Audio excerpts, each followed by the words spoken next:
It's a bit of a rainy afternoon here in New York, where we are at the United Nations building of headquarters, where we are having a very important high-level meeting on AMR, that is antimicrobial resistance, as part of the 79th General Assembly of United Nations.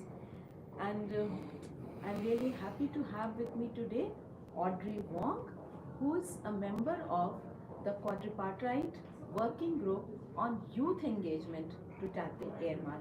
Welcome, Audrey.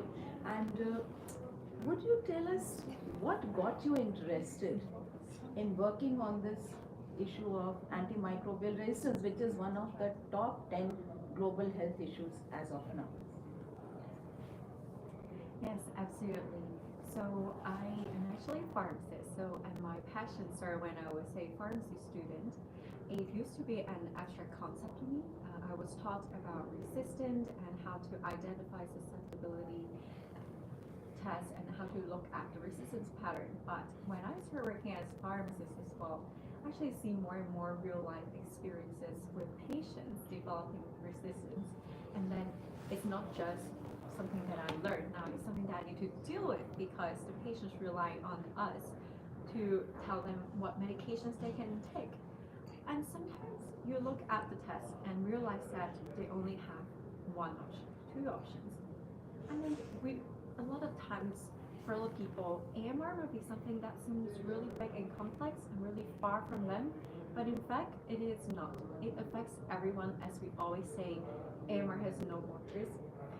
So I started to get more involved with the advocacy for AMR, hoping to tell everyone about the importance of tackling these issues and what everyone can do. When it comes to AMR, it doesn't always have to be very high level. It can start from us with our behavioral changes, like washing hands, getting vaccinated, preparing food safely. So there's something that everyone can do in this battle that we have. Can you tell us something about what the working group has been doing and engaging around this response to AMR?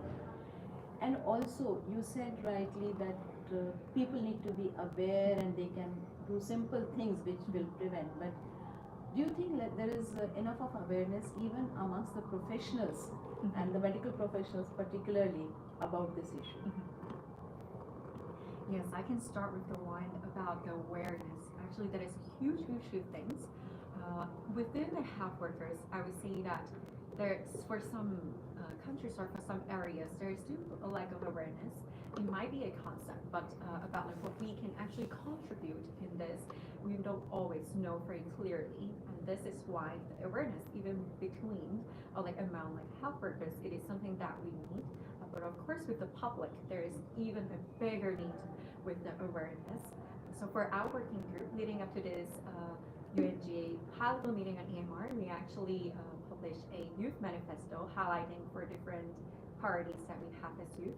So one is advocacy and engagement, second one is education and capacity building, third one is on patient care, and the last one that we always mention is we need a One Health approach. So for our working group, we had this youth manifesto, but along the line, we also had some social media campaigns. We also are presented at different meetings to advocate for AMR with a youth perspective. Yes, because AMR is still, looked upon as a very medical issue. In a way, it's projected as a medical issue. If we use the term antimicrobial resistance to a common person, what will he or she understand? So I think demedicalizing the issue and also making it more people-centric. Will that help, and how can the youth help in that? I think for you, one thing that is really good with us, if you're really good with using social media and really sharing the information in a creative ways. So like you mentioned, I totally agree. The term is very like medical term, and it can be really hard to understand and to relate to a lot of people. And this is why, for example, with youth, we use videos, we use TikToks, we use different like storybooks. Actually, our working group also created a storybook that linked malaria with AMR, using those different interesting ways to portray the messages. We make it simple and easy to understand, so like people can get the idea of it. And what we also need to do is to have faith to AMR, to know. And at this point, it's great that there's actually survivors out there sharing their stories to really put this idea into real life. Yes, that is what we say, that AMR is invisible, but I am not, Yes. and we are not. Yes. So, and do you think, just carrying on to that, it is also important to make our approaches more people-centric when it comes to dealing with AMR? Yes, I think so. People-centric, which means that a big part that we are talking nowadays is also prevention. We talk a lot about in prevention, small steps that we can do every day, or we can share with our families and friends, that we can join the battle. There's a huge conversation out there for the National Action Plan, but guess what? We all, with all these small steps that we do count, and they will contribute towards the National Action Plan as well. So it's not always just what the healthcare workers can do, what the policymakers can do. It's all about what we all can do. Right. It's a joint and combined effort.